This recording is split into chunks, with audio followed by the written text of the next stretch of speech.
Buenas tardes y gracias, Yolanda, por creer que puedo aportarles algo. Es un grupo de gente pues muy preparada, muy culta, que aporta siempre cosas muy padres. Entonces, pues es una gran responsabilidad aportar algo que les nutra la clase. Ciertamente mi experiencia en el teatro tiene ya varios años como guionista, como productora, como directora y como actriz, pero sobre todo siempre he sido una estudiosa de las bellas artes, y el teatro en particular es una que integra otras, como lo es la danza, la música, la literatura. Y si hablamos de grandes clásicos como lo es Shakespeare, nosotros tenemos que hacer un análisis de cómo es que Shakespeare a través del teatro comunica. Entonces, hice una pequeña presentación que trata sobre un poco de la historia del teatro, de cómo evoluciona y cómo es que el actor, por otra parte, tiene una relación y una responsabilidad vital con el texto que recibe en sus manos. Y es muy interesante ver cómo Shakespeare prevé 260 años antes de que llegue el primer realmente investigador sobre las técnicas teatrales, cómo es que Shakespeare prevé que el actor es el instrumento más importante para compartir una información, una historia.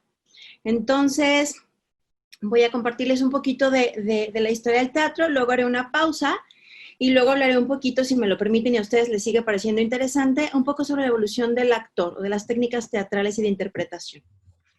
Bueno, pues si vamos a hablar de teatro, creo que la parte más vital para cualquiera que sepa mucho o poco es que el teatro es una representación en tiempo y forma de algo. El teatro surge como una necesidad de comunicar. Hay algo que yo quiero decir y voy a utilizar elementos humanos para compartir eso. La evolución del teatro como tal dice que cualquier espectáculo por un número de personas en un espacio y tiempo determinado se le llama espectáculo teatral. Y su objetivo principal ha sido y siempre será comunicar algo. Cuando nosotros nos dicen teatro, pensamos a lo mejor en el degollado, en el conjunto de artes escénicas, en teatros pequeños experimentales, y pensamos desde ballet hasta ¿por qué los hombres aman a las cabronas? O pensamos en obras escolares. Sin embargo, el origen del teatro como tal es prehistórico. Cuando el hombre necesita comunicar algo, genera a través de movimientos escenas que representan algo que para ellos es importante. O sea, nosotros estamos hablando de que si iban de caza, se ponían las pieles de los animales y los cuernos y hacían danzas y daban a entender que habían hecho algo por la comunidad. Entonces eran ritos que poco a poco van evolucionando y pasan a ser del grado del mito, del cuento. ¿Cuáles eran las características prehistóricas del teatro entonces? Bueno, se daban ceremonias religiosas, le daban identidad a una comunidad, nosotros bailamos así, nosotros representamos este tipo de ritos, y les daban cohesión social, les daban sentido. Eran fiestas, eran mímicas, pero sobre todo ellos introducían movimiento, gesto, danza, roles y estados de ánimo. Estamos hablando que desde África, la India, estamos hablando de Oriente, todos esos lugares tenían sus propias representaciones en donde comunicaban algo, y el único objetivo en ese entonces era comunicar. No se contaban historias como tal, no había personajes como tal, eran retratos de lo que estaba pasando en ese momento, de cosas que para ellos eran importantes. Si hablamos entonces de una evolución del espectáculo teatral, lo tenemos que centrar en 4 épocas que son súper importantes, que es el teatro antiguo, obviamente Grecia y Roma; el teatro medieval, que estamos hablando del que era de calle, el que era lúdico, el que tenía impacto religioso. Por supuesto, tenemos que hablar del de la Edad Moderna y del contemporáneo. Aquí hay 2 elementos importantes, es el contexto en el que estaba pasando y cómo era que las personas que se dedicaban a esto transmitían un mensaje. Así como en la pintura, la ilustración a veces era por encargo, y entonces tú tenías que pintar a una familia, o tenías que pintar la relación de la iglesia con la política. Así también el teatro es un instrumento poderosísimo de comunicación desde que aparece, y es utilizado como recurso para aquellos listos que después lo hacen propio y lo utilizan para implantar ideas. Entonces, vamos a pensar en el teatro antiguo, ¿no? Vamos a empezar que aquí se añade la palabra tragedia. ¿Qué es la tragedia? Es una representación en donde se cuenta una parte de la vida cotidiana, pero que tiene un componente educativo. Los actores en el teatro antiguo, por ejemplo, en Grecia, ellos hacían que el público participara. Ellos hacían espectáculos o transmisión de valores que a la vez tenían como una aportación educativa. Hablaban de política, hablaban de temas sociales y por supuesto que había costumbres y arquetipos. Entonces, el teatro antiguo en Grecia era algo que tenía sí un componente educativo. En cambio, en Roma, lo que ellos hacen es que meten la música y meten la danza y entonces tratan de hacerlo ya como algo de entretenimiento. No para que aprendas, sino para que pases un rato agradable. Hay el elemento de catarsis, que es a través de lo que yo veo en el teatro, yo tengo un impacto dentro de mí y saco emociones o se me despiertan y se me detonan emociones con lo que yo estoy viendo. Entonces servía mucho para calmar a las masas. Estaba pasando un momento de hambre, una cultura. Bueno, pues entonces hago un montaje en donde hablo de la tragedia del hambre, el público siente catarsis, siente desahogo y automáticamente se calma. Entonces es un elemento poderoso que mantiene a las masas calmadas. Se empiezan a narrar historias en el teatro antiguo y había dos tipos de espectáculos en el romano, que eran el circo, que era totalmente lúdico, y el teatro, que tenía ya más un componente de historias o de emociones. Esta sería la primera parte donde el teatro aparece. Después sigue el teatro medieval. El teatro medieval era de calle, era lúdico y era festivo. Aquí sí era para entretenerse. Sin embargo, el poder del teatro lo tenía la iglesia. La iglesia era quien patrocinaba los espectáculos, porque hacer un espectáculo cuesta dinero.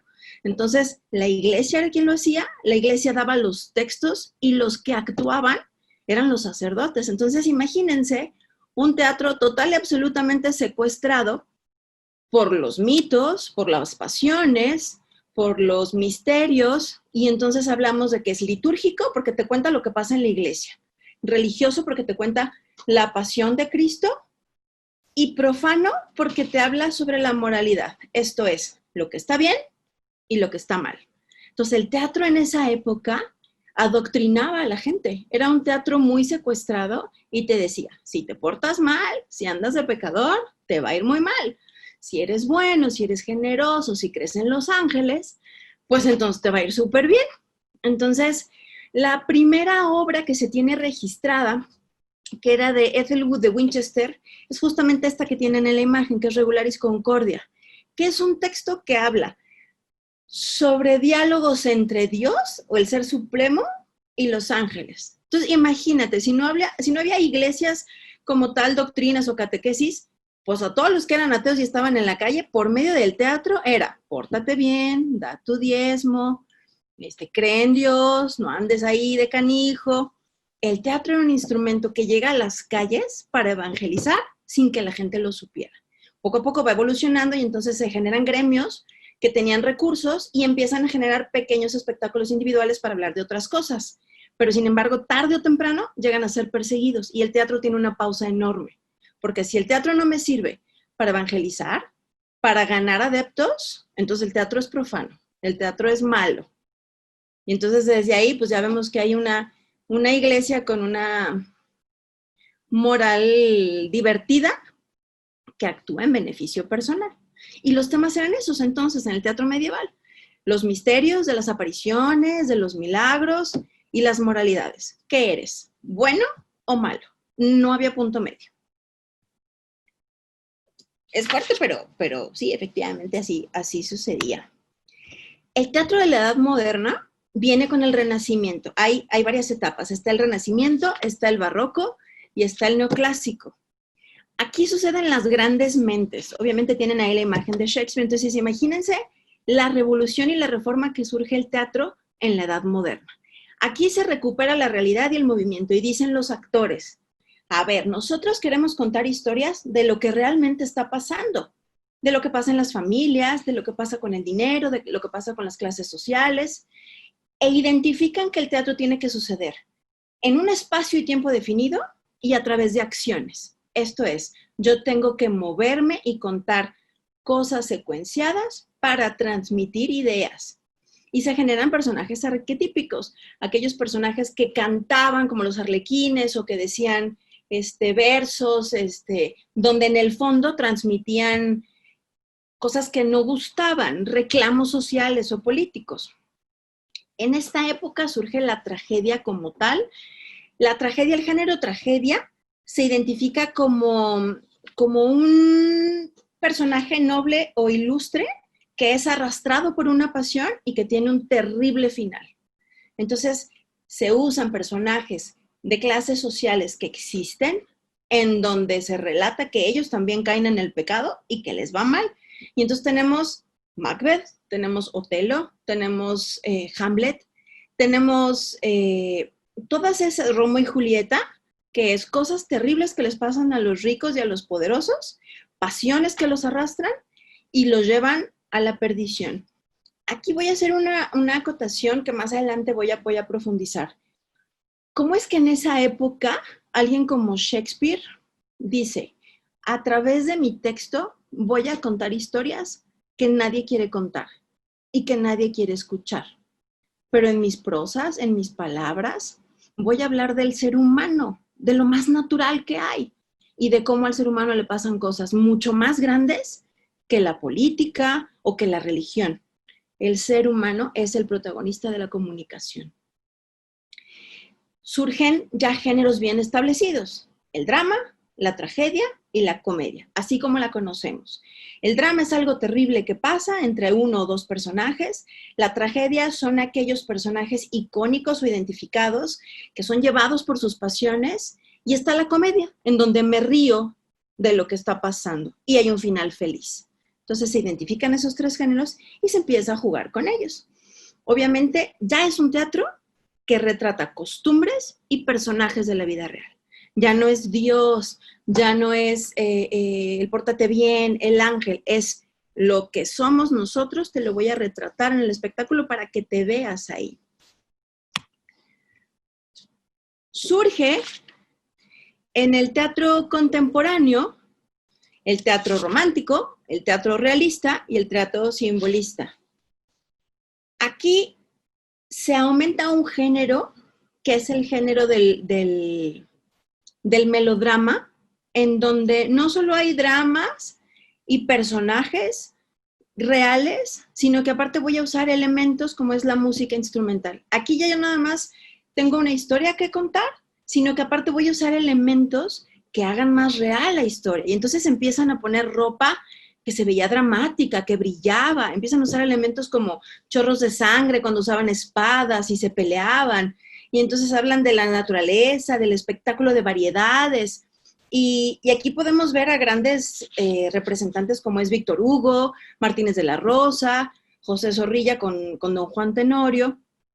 Y entonces es en esta etapa donde el teatro es más veraz, no hay grandes gesticulaciones, ni hay alguna dicción grandilocuente.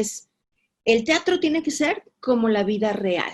Y por primera vez se ilumina, se hace grandioso el espacio teatral. O sea, le voy a poner luz, le voy a poner ropas, le voy a poner, se llama mecánica teatral, un poquito de espectáculo para que entonces el que me está viendo se sorprenda. Y aquí separan al espectador de los actores. Entonces apagan las luces del espacio donde estaba el público y centran toda la atención en lo que están representando las personas. Esta parte es muy interesante. Aquí el teatro, tanto romántico como realista, como simbolista, empieza a meter elementos humanos mucho más profundos, mucho más ocultos. Ya no es nada más la cotidianidad y el bien y el mal. Es el deseo, es la reivindicación, es todo lo complejo que es el ser humano. Vamos a tratar de expresarlo a través de más recursos. Y entonces surge un hombre que yo francamente estoy enamorada de él, que se llama Stanislavski. Stanislavski era un chico acaudalado que crece en una familia de protectores de arte, que tenía todos los recursos, y sus padres gustaban mucho de la literatura. Entonces, desde chico, en su casa, él tenía, por ejemplo, cuartos donde hacían él y sus hermanos espectáculos teatrales. Entonces, a las niñeras las ponían a hacer obras de teatro. Entonces, él desde los 7 años empezó a revisar textos, a los 14 se va de su casa y empieza a estudiar teatro, recorre el mundo y se empieza a dar cuenta que el teatro era muy rígido, que realmente no era totalmente auténtico porque no permitían que el actor usara sus propias experiencias para representar lo que se le pedía. Entonces, este cuate, que de hecho no se llamaba Stanislavski es un nombre que él adquiere cuando conoce a un actor por ahí en Rusia, y tenía ese nombre y pues le cayó bien y se lo adoptó. Entonces, se puso su nombre artístico, ¿no? Y él dijo que el elemento más importante para hacer una buena obra de teatro, aparte del texto literario, era el actor, y que el actor tenía que trabajar en él mismo y en el personaje, tenía que estudiar lo que iba a representar. Stanislavski es el primero que dice, hay que generar escuelas de teatro y hay que buscar que el actor recurra a sus elementos personales para contar esas historias. Pero fíjense qué chistoso, Shakespeare lo hizo 260 años antes. Hablaba de un Otelo que moría de celos, hablaba de un Yago que estaba herido, hablaba de una mujer que rompe los esquemas familiares para seguir el amor, habla de un Macbeth que es pervertido por los demonios y se pierde en la locura, habla de una esposa que lo sonsaca y al final es muy frustrante para ella. Shakespeare ya en ese entonces ya trabajaba con las emociones primarias del ser humano, ya narraba con sus textos las basuras y las pasiones más íntimas del ser humano. Después viene una etapa en donde dice, no, hay que hacer esto frío, que la cosa sea lo más mecánica posible, porque el actor solamente es una parte.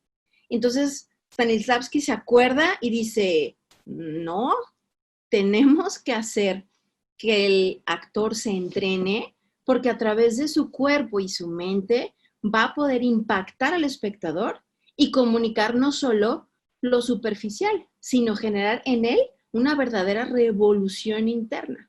Entonces, él es el primero que crea una escuela teatral, y hoy día uno de los sistemas más fuertes y más reproducidos a nivel instrucción teatral es el método Stanislavski, que ahorita más adelante les voy a platicar un poquito de él.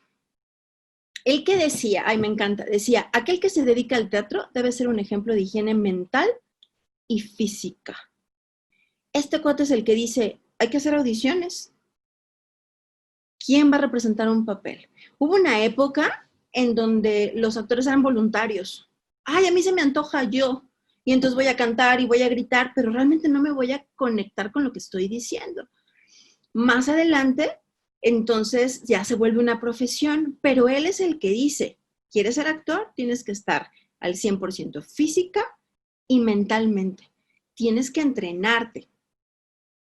Él hace en Moscú una sociedad de artes y letras donde invierte toda su fortuna que le heredaron, toda la hace junto con Dachenko, que es otro cuate que conoce por ahí en el 1900, y dicen, vamos a quitar los trucos teatrales, vamos a basar la actuación en la observación de la vida real, pero sobre todo vamos a comprometernos con la vida, no con lo falso.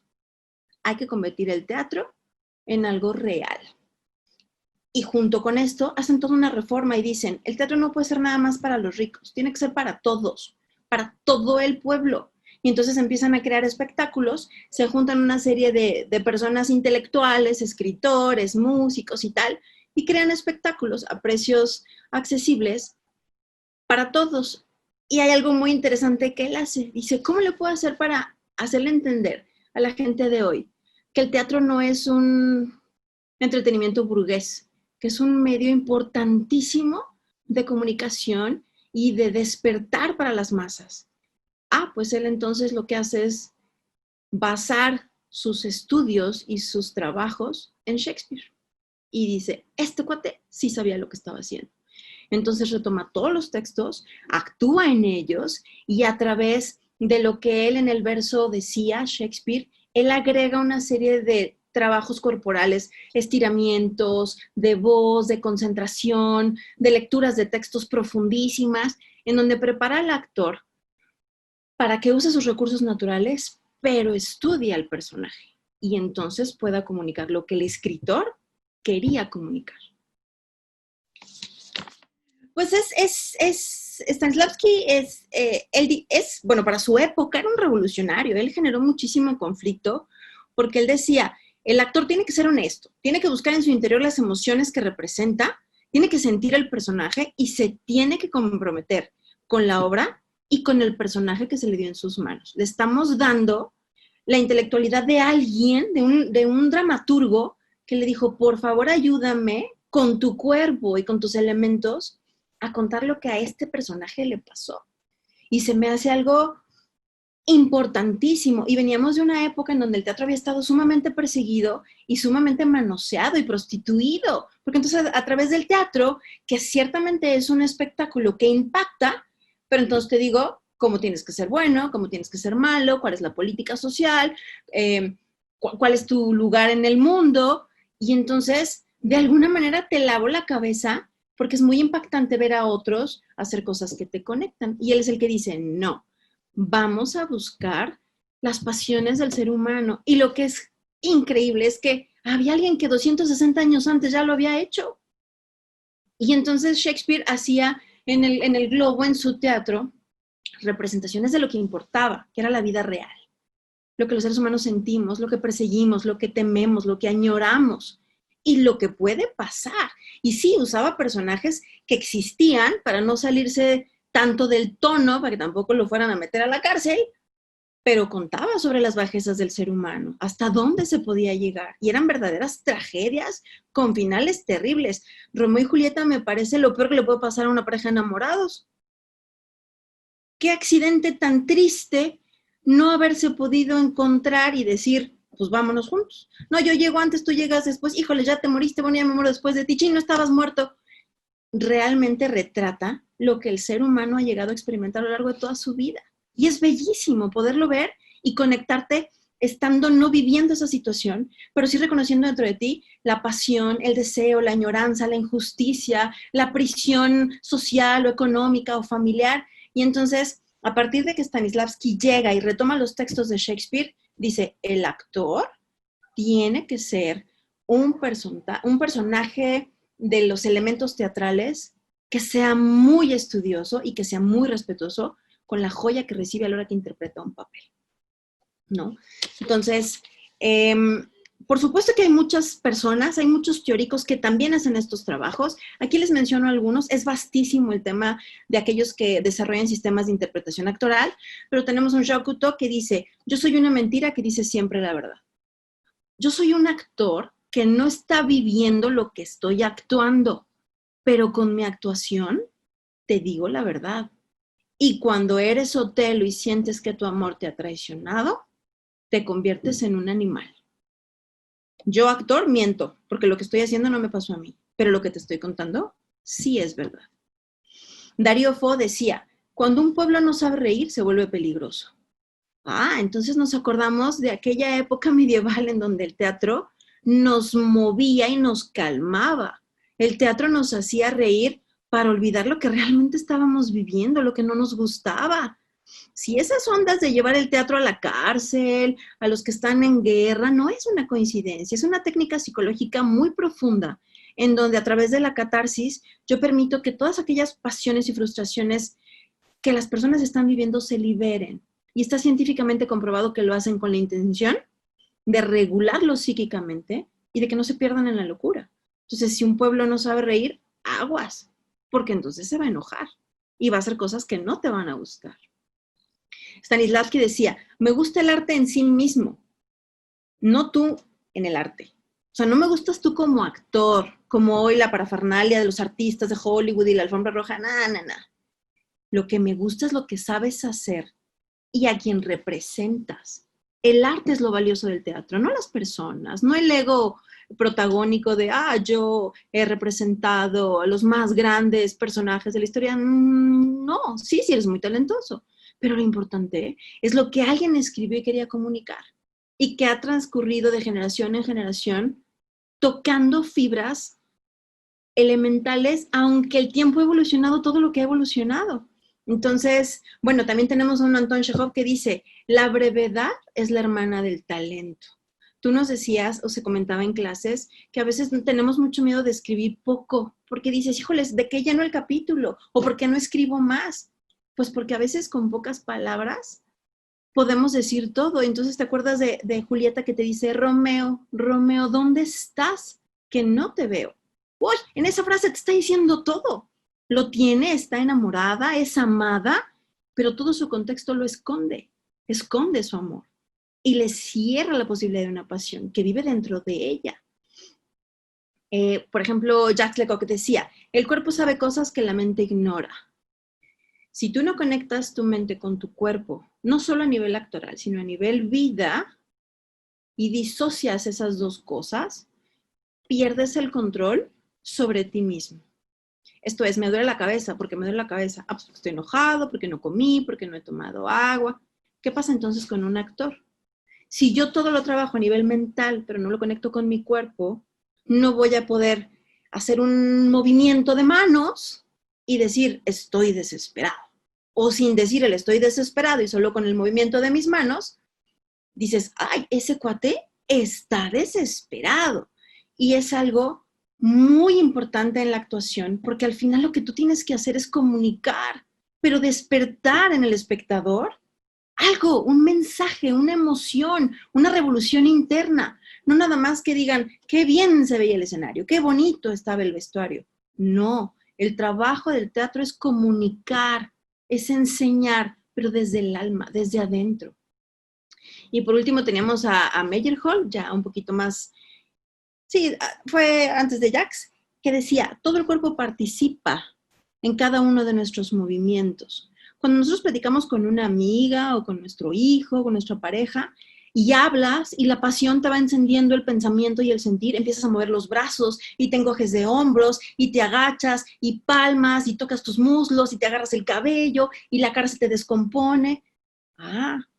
El cuerpo comunica, no necesariamente se tiene que hablar siempre, pero si yo interiorizo lo que alguien dijo y lo proyecto en imágenes y lo como y me alimento de él, con solo una gesticulación o con solo abrazar el cuerpo de Romeo tumbado, yo puedo hacer sentir escalofríos al que me está viendo porque dice, se le fue.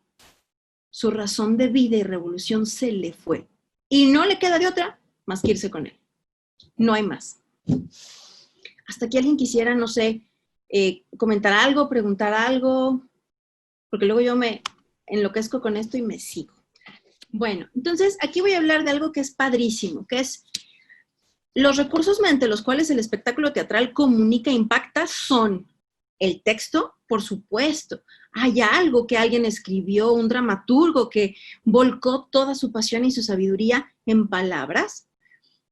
Existe el actor, que es el encargado, el emisario, de dar a conocer ese gran mensaje que tiene el escritor. Y sobre todo, el espacio y el tiempo. Esto es, puedo hablar de tiempo de época y espacio es textualmente en donde se está desarrollando esta puesta en escena. Entonces, aquí pasa algo muy interesante. ¿Cuáles son los elementos que tiene que tener en cuenta entonces un actor? Porque no es como que naces un día y dices, oh, sí, soy un gran mentiroso y se me da mucho imitar, entonces seré un gran actor. Chespirito no era actor, Ninel Conde no es actriz, Niurka tampoco. Estamos hablando de actores que se comprometen psicológicamente con alguien que no son ellos mismos. Entonces, entrando un poquito a la parte de entrenar a un actor para que el actor pueda contar una historia, hay algunos principios, ¿no? Los voy a mencionar así rápido. Uno, la concentración. Tengo que imaginar que soy el personaje y pensar como él. Yo no soy Vania, soy Lady Macbeth. Hay una cosa que se llama trabajo de texto, que es lo que hacen todas las grandes obras de teatro los primeros meses, que es sentarse en un escritorio y leer. y leer, y leer, y leer, y retroalimentar y decir, no, yo creo que Lady Macbeth lo que tenía era un tema ahí de esquizofrenia medio extraña, porque, y entonces aprendes de manera muy concentrada y muy dirigida quién es el personaje, para que si recurres a tus recursos de experiencia y vida emocionales, pero no eres tú, eres el personaje. Otra cosa importante, el sentido de la verdad. Hay que diferenciar lo orgánico de lo artificial. No es lo mismo que llores porque qué impresión que mi marido está mandando matar a los hijos y a la esposa de este cuate y entonces genera en mí realmente un llanto a tirarme como aquellos textos medievales en donde no, ¿cómo? Y aquellas cosas sobreactuadas y ridículas que lejos de hacerte sentir algo te generaban risa y perdían tu atención. Tu foco se iba. ¿Ya cuál pasión, cuál introspección en si es maldad o culpa? No. ¿Qué manera de llorar tan ridícula? Y te pierdes. Otra cosa importante, ¿qué te da el texto? ¿Cuáles son las circunstancias que el texto te da? El libreto. Ah, pues el libreto me dice que en el sueño de una noche de verano hay un bosque que está al lado de... Ah, ok. Entonces, ¿cómo camina alguien en un bosque en la madrugada entre tanta humedad? Tu cuerpo tiene que recordar las veces que has sentido la lluvia en tu espalda, la humedad del pasto en tus pies, porque no usaban botas, usaban chancletas. Y entonces tu manera de caminar debe hacer creer que tienes frío, que tu ropa está templada, que tu cabello no está peinado, que a lo mejor se te escurre un poco el moco. Entonces toda tu corporalidad cambia. ¿Qué otra cosa? La relajación. Es importante que un actor no tenga tensión física, que relaje los músculos. ¿Por qué? Porque los músculos contraídos no comunican. Cuando un músculo se espasma, se seca, se colapsa, y entonces no comunica. Y la cara es músculo, los brazos es músculo, las piernas son músculo, y todo tiene que comunicar. Entonces, ¿qué hay que hacer? Sí, el actor de teatro tiene que hacer ejercicio y estiramientos, muchos, muchísimos. Si esta fuera una clase presencial, los estaría poniendo ahorita a hacer ejercicios de teatro. ¿Cómo se prepara un actor? ¿Cómo calienta un actor para una clase de teatro? Y verían que se suda más que en Zumba, en spinning y en CrossFit. Porque trabajas partes de tu cuerpo que no imaginas que existen. Otra cosa importante es trabajar en los sentidos, recordar sensaciones. Y entonces, cierren sus ojos, imagínense que están en un calor seco de marzo, 38 grados, el sol a todo lo que da, no hay nubes, el calor del pavimento lo sientes en los zapatos, el sudor de tu cuerpo escurre entre tus codos, atrás de tus orejas, entre tus pechos. Cuando empiezas a recordar esas sensaciones y luego te vas a representar flores de Arabia, ¡ay! Sudas. Por supuesto que sudas. Y entonces caminas y proyectas como aquel. Comunicación y contacto. Sin violar el contenido del texto, es muy importante que interactúes con los otros personajes de manera espontánea. No sirve que te aprendas tus textos y digas, yo aquí digo, hola, buenos días. Y luego el otro me dice, y luego yo digo, ay, ¿cómo estás? Y luego el otro, no. Aunque te lo tienes que aprender, tienes que hacer como que no te lo aprendiste. Y voltear a ver al otro. Y si el otro te dice buenos días de jeta, pues a lo mejor le regresas la jeta y le dices, ay, pues buenos días. Y eso es un ejercicio que se tiene que hacer estudiado el personaje, pero conectado con las sensaciones que tus compañeros te dan. Es una retroalimentación importantísima dentro del escenario. Ahora, otra cosa que hay que estudiar es unidades y objetivos. No se estudia un texto nada más de corrido. Se divide en escenas, se divide en actos. ¿Por qué? Porque cada acto te está contando un pedacito. Si yo quisiera contar toda la vida de estos pobres enamorados que no los dejaban ser y que había que casarse con el otro, pero la amiga estaba enamorada de él. Entonces, si yo te lo cuento todo, debería de durar una semana. Te lo voy a dividir. Y entonces tendrás que hacer conciencia que entre un acto y otro, el personaje ya evolucionó, ya cambió, ya siente diferente. Y por lo tanto, tiene que comunicarse diferente, porque ya creció. ¿Qué más? Hay que trabajar, por supuesto, el texto e identificar el sentido social, político y artístico.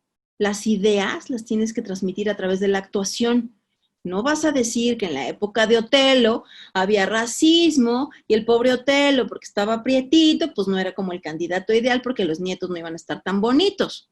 Pero a través de la actuación tienes que incluir la parte social, política, que el escritor quería manifestar, porque la historia es diferente de Otelo hace tantos años que ahorita. Ahorita eres hasta políticamente correcto si te casas con alguien de otro color. Es como, ay, qué bárbara, qué incluyente. No, pero no era así antes. Entonces, a través de la actuación, como dice Yolanda, ¿no? Hay que decir lo indecible. Y el teatro se trata principalmente de decir lo que no se puede decir. Es un instrumento sumamente poderoso de comunicación de lo que no se puede decir, pero que todos sabemos y a todos nos mueve y nos conflictúa y habrá opiniones encontradas entre los espectadores, pero a todos nos toca. Y esos son los temas que el teatro tiene que tratar. Obviamente hay que luchar con la palabra, con la naturaleza del personaje, hay que hablar siempre con naturalidad y sinceridad, no hay que exagerar en lo que estás haciendo. Y hay una cosa que es bellísima, el actor tiene que identificar los silencios y convertir un silencio en una conversación. Cuando un personaje duele y se queda callado, pues no te imaginas que al actor se le olvidó el texto, está conversando con él mismo. Y ese silencio a ti te genera mil ideas. Pum, pum, pum, pum, pum. ¿Qué está pensando? ¿Qué está pasando? ¿Qué va a hacer? Ya se dio cuenta que lo engañaron, ya se dio cuenta que el sacerdote tal. Esos silencios son estudiados y preparados. Ciertamente a veces al actor se le olvida el texto. Y cuando eso sucede, pues te das cuenta. Porque no hace sentido que de repente no esté pasando nada. Pero cuando un buen actor sabe usar los silencios, comunica con los silencios. Y es bellísimo lo que sucede ahí. Obviamente el actor tiene que visualizar al personaje en el futuro y los grandes actores escuchan todo lo que ocurre en escena. Esto es, si estoy actuando y se cae una lámpara o se cae un mueble o un compañero se desmaya, si yo estoy en personaje, si yo estudié la historia, si yo estoy en comunicación con mi entorno, seguramente voy a poder crear de eso algo justificado dentro de la historia. Y esos son los grandes actores, los que pueden dentro del texto, ante un imprevisto, incluirlo y darle sentido. Estas son simplemente algunas como recursos que el actor de hoy día, claro, tiene que trabajar y que tiene que incluir y que enriquecen el texto y le dan respeto y dignidad. Vamos a continuar ya no con la historia del teatro. El teatro tiene una evolución, obviamente, pues temporal, se va moviendo, la pintura se movió, la danza, la música y el teatro con él, al ser sobre todo una de las bellas artes que incluyen a otras. Entonces, el actor evoluciona, sí, con la época, pero el ser humano siempre ha tenido la capacidad de ir más adelante de lo que su contexto le permite. Y nosotros estamos viviendo una pandemia, pero estamos pensando qué va a pasar después. Aunque ahorita la pandemia hay un friego de casos, no están registrados los números reales, estamos encerrados, pero nosotros ya estamos pensando qué va a pasar en 6 meses, en 1 año. Y estamos dirigiendo nuestro pensar y nuestro actuar a poder resolver en el presente que se nos viene.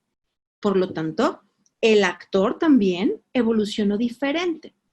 Y hay un texto aquí que les puse literal que dice: los grandes cambios en la actuación están relacionados con los grandes cambios sociopolíticos de la historia, me falta ortografía, la mentalidad, las costumbres, los logros de la civilización, la aparición de la fotografía, del cine. Todo influye en la manera en la que percibimos y por ende obliga a replantear cómo voy a representar algo. Una pasión como la de Romeo y Julieta no es igual que una pasión de hoy día. Las pasiones han cambiado, son más intensas, son más carnales, son más orgánicas, son menos románticas, son menos estéticas, pero si el mundo cambia, el actor también. Y representar el amor se modifica según el hombre cambia el significado del amor a través del tiempo. Entonces, vamos a hablar ahorita un poquito de cómo es que el actor evoluciona y lo vamos a terminar uniendo otra vez con cómo es que estamos trabajando con Shakespeare y por qué Shakespeare hoy sigue siendo grande entre los grandes y sigue siendo un elemento para representar las más grandes e intensas pasiones humanas. Por ejemplo, el actor en la Grecia antigua. Híjoles, en la Grecia antigua eran amateurs, no era una profesión. Levantabas la mano y decías, yo me animo, y eras un amateur. Literal, era artificial, era rítmico, era lo que había, ¿no? Los hombres que actuaban eran del mismo rango social de los espectadores. No había clases sociales, entonces te podías identificar con el que estaba en el escenario. Había mucha grandilocuencia, grandes palabras. Oh, qué listos son los actores, qué bonito hablan. Y generalmente eran monólogos, diálogos, un poquito después, con Sófocles. Y al último ya empezaron a meter a 3 actores o más en escena. Hay algo aquí bien importante. El actor griego era libre. Él participaba voluntariamente en el teatro. Los actores, repito, eran de la misma clase social, eran compas. Pero en Roma eran esclavos. Los actores eran esclavos y los espectadores eran los señores. Y entonces ahí era, entretenme, ¿sí? Predominaba obviamente la comedia, pero aquí la función era de, pues estoy aburrido, ¿no? Hazme pasar un rato agradable. Predominaba la tragedia, ya habíamos hablado de este género, donde algún personaje icónico o de cierto rango o ilustre es arrastrado por pasiones y tiene un final funesto. Solamente era una distracción. En Grecia tenía un propósito didáctico, en Roma no. En Roma era para pasártela a gusto. Y se alejan del rito y de lo religioso que yo les contaba al inicio de cómo el teatro empieza con ritos y con las ceremonias y con lo místico y con los ángeles y con todas estas ondas. Aquí no, aquí empiezan a contar problemas cotidianos, no historias, problemas cotidianos. Entonces el actor tenía que representar que se le caía el niño caminando. Ja, ja, ja, ja, todos se reían. ¿Qué había pasado? Nada, se había caído un niño en el escenario, entonces todos se acordaban de que se había caído un niño alguna vez caminando con su familia. Y no había más. El actor medieval reaparece después de siglos, de casi 5 siglos de persecución de la iglesia porque el teatro cambia y se le sale del redil. Entonces, cuando regresa, el teatro lo hace en la calle, ¿sí? Cerca del espectador, en espacios abiertos, y entonces recurre a la maquinaria teatral. Ah, no me dejas expresarme, pues voy a usar pintura. Y entonces a la hora que haga una batalla va a haber sangre.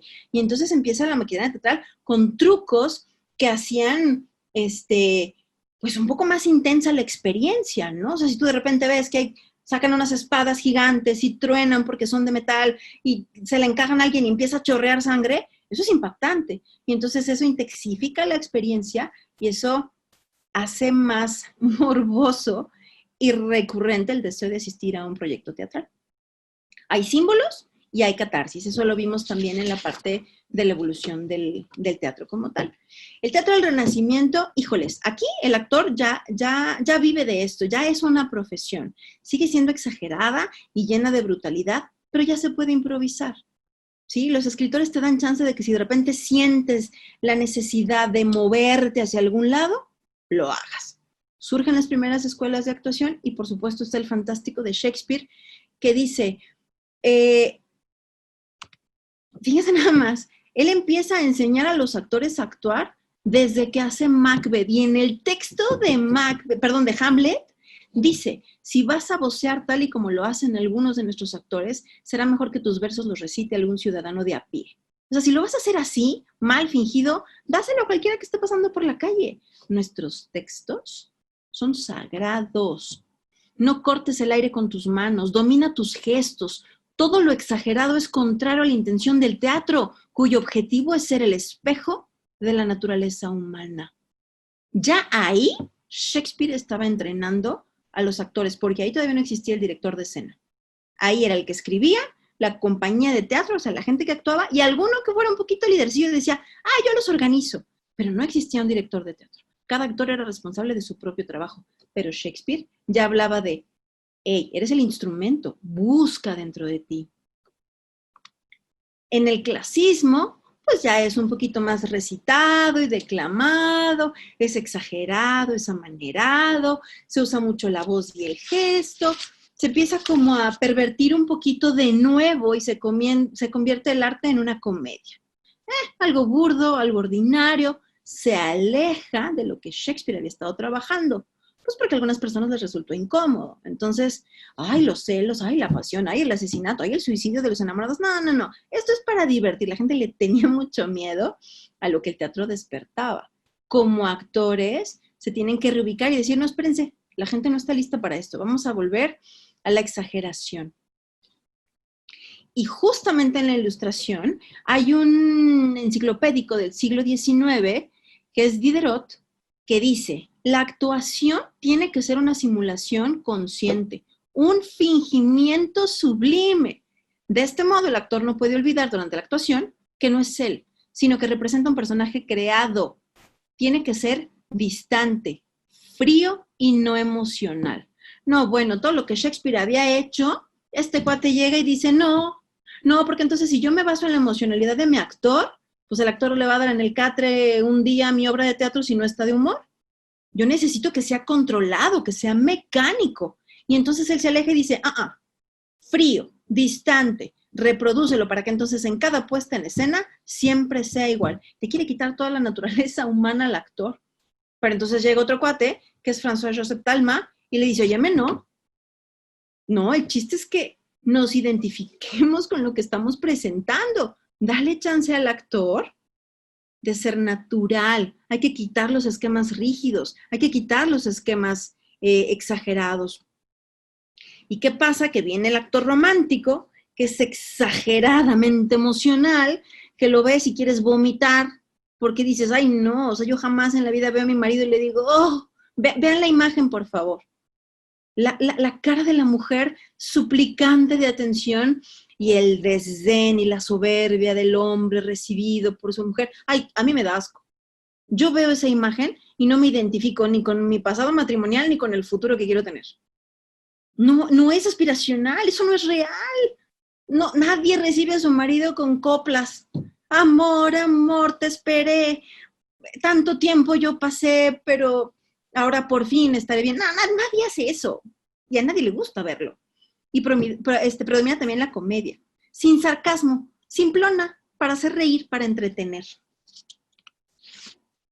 Entonces, a finales del siglo XIX, insisto, aparece Stanislavski y dice, por favor, sinceridad escénica, hay que basarnos en las emociones verdaderas, en el comportamiento cotidiano, hay que acercarnos a lo que sí existe en el espectador.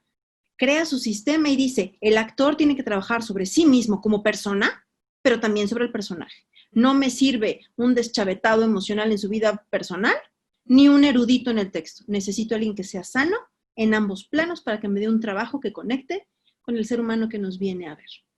Y se pone a trabajar y a encontrar los sentimientos y los estados de ánimo verídicos, fomenta la introspección de los sentimientos, obviamente analiza detalladamente los textos y ayuda a entender los objetivos vitales del personaje. ¿Qué quería Macbeth? ¿Complacer a su esposa? ¿Recuperar su virilidad? ¿Qué quería Lady Macbeth? ¿Poder? ¿Reivindicación? ¿Dinero? ¿Había tenido una historia de sobajación, de maltrato? Entonces ahí te va llevando otra vez al, por favor, somos seres humanos que representamos a otros seres humanos, no podemos quitar la parte humana. Y en ese entonces todavía no habían las teorías de desarrollo humano y la psicología tan profunda, pero sí había un trabajo psíquico y ético del personaje con este cuate, ¿no? Obviamente, a partir de este momento, Stanislavski dice, hay que formar al actor y entonces crea métodos de estudio y formaliza las escuelas. Junto con Tachevko hace una reforma teatral, se convierte en una profesión respetada y delicada, porque los textos que reciben son textos que vienen de un ser humano, que comparte lo más íntimo de su creación. Claro, viene después el naturalismo, en donde entonces ya aparece el director de escena, que es un cuate que teóricamente conoce muy bien los textos y las maneras de conducir al actor para vivir los personajes, ¿no? Y entonces sí dice, se acabó el distanciamiento, hay que hacer una representación consciente y racional. Entonces, aquí ya empieza el teatro en esta época, junto con el actor, a ir un poco más de la mano. Por supuesto que vienen muchos más estudiosos, viene Meyerhold, viene Tairov, se desarrolla la biomecánica del teatro y vienen muchas cosas, pero lo que se pretende al final con el teatro, desde el inicio, con el rito hasta hoy, es comunicar, es sensibilizar sobre las relaciones humanas, sobre lo que vivimos los seres humanos, hacer catarsis y sobre todo impactar. Y el teatro busca impactar no solo con el texto, sino con el actor cuando dice sin decir en esos silencios y en espacios temporales y escénicos en donde nosotros quizás hayamos soñado que estamos, hayamos estado o quisiéramos estar. Y en este bello proceder del teatro surge una enorme posibilidad de encontrarse a sí mismo, de resolver dudas internas o de simplemente dejarse llevar por historias que sin ser nuestras nos conmueven en lo más profundo.